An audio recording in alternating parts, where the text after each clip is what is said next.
Hello everybody, welcome to another episode of Ask Boxing Science.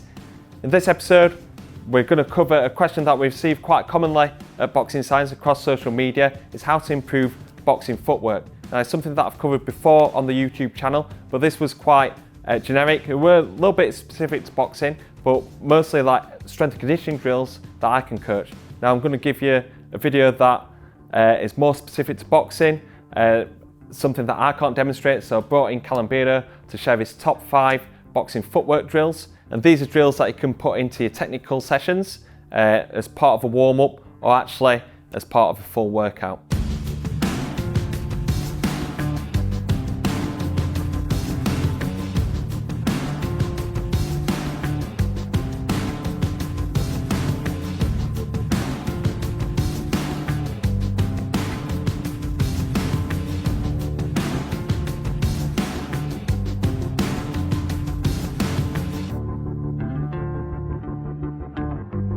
Yeah, this one's called the pivot square. So what we're aiming to do is basically just work on your pivots. So and work using your footwork, and how we can do it is we enter the square and throw our shots, each time after you've thrown your shots, we pivot out and come out at different angles. So you've got 4 different angles to enter in that.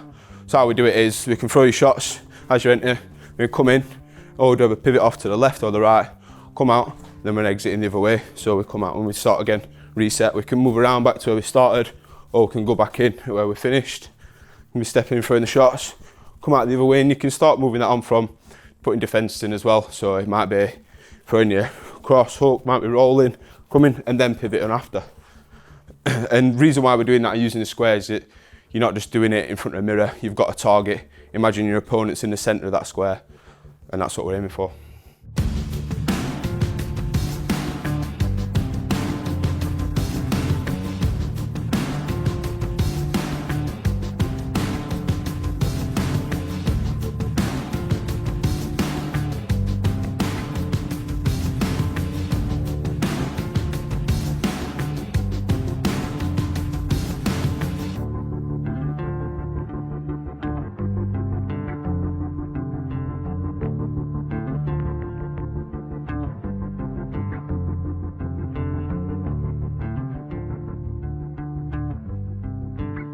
So this one's called the pentagon flow, and what we'd use this at the start of your boxing sessions.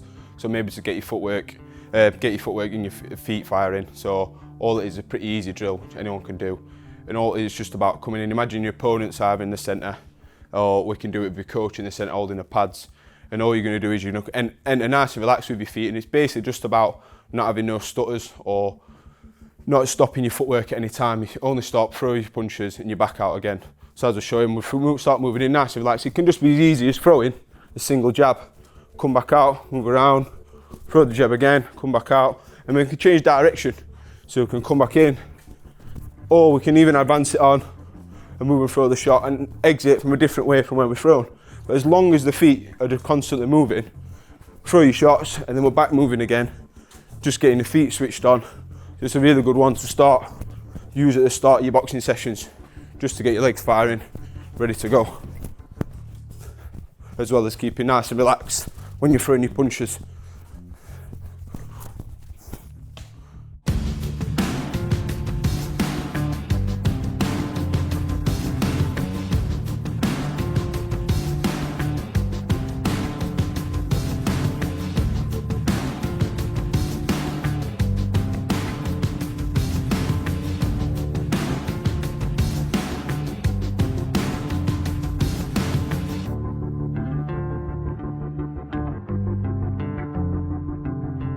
Yeah, so this one's called the nutmeg. So reason behind that is because what we're wanting to do is keep the cones in between your legs at all times.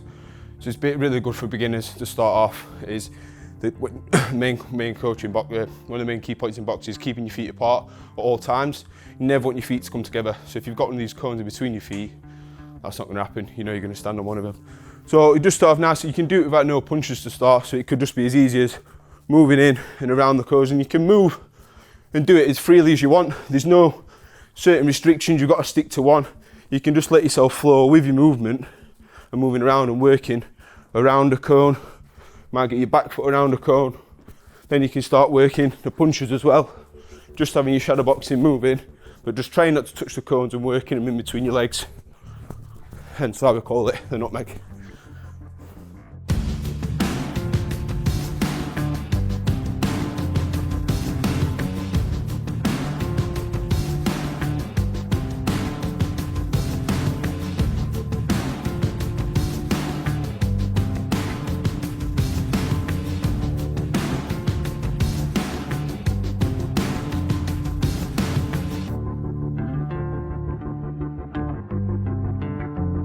So on this one, we're just going to be working the ladder. There's no specific thing that you need to be coming left or right, forwards and backwards, but all the ladder is making you do is so that what we're trying to aim to do is not to stand on either the horizontal slats or the vertical slats.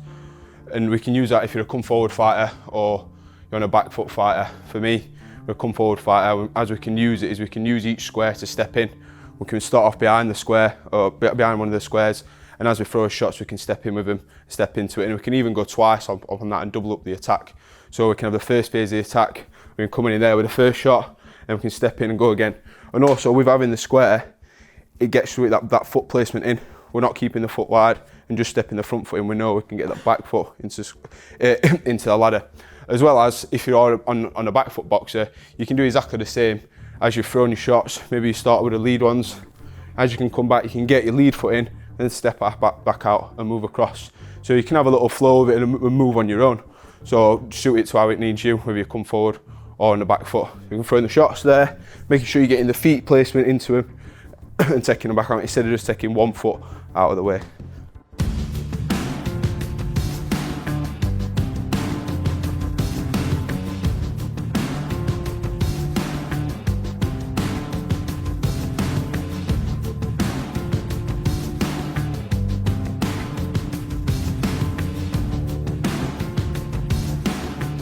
So this footwork drill for shadow boxing is called the arrow, and all they're aiming to do is to get off your line, get out the side of your opponent's line of attack. So you speak about in boxing, if you're just coming in straight lines forwards and backwards, you're always in a risk of being in way of someone's punches. But by using this, we can keep each foot either side, whether you're southpaw or orthodox, your left foot goes on the left side, right foot's on the right, and all we're coming to do, you can throw your shots, throw your shots as you're coming forward down the line. So whatever you want to throw, and all you want to do is you want to get your feet either side of a different line, whether that's going to the left or going to the right. For example, if I were throwing just a jab cross, what after I've done that, instead of just staying in front of my opponent's line of attack, you've just hit your opponent, they're going to probably want to try and hit you back. So we could step off to the left, and now we've got that line in between the stance again, and then we can throw the shots. Yeah, so we're not just being a static opponent. So we can use it as well. You can start off with doing that. Just doing the footwork, so we're coming down the line, just getting used to moving off and coming back in. And then we can start adding the punches to it. So we're throwing the shots, moving off, throwing again, and then you can start putting some defences in and coming back to the centre. As well with the arrow, you don't want to go too wide with the lines to the left and the right, because if you've got your opponent on your ropes and you give them too much space and we're coming right around there, it gives them a lot of space to exit. As well, if you go the other way, if you come right to the side, a lot of space to exit. So you only want to change the angle slightly with the feet, keeping the pressure on your opponent.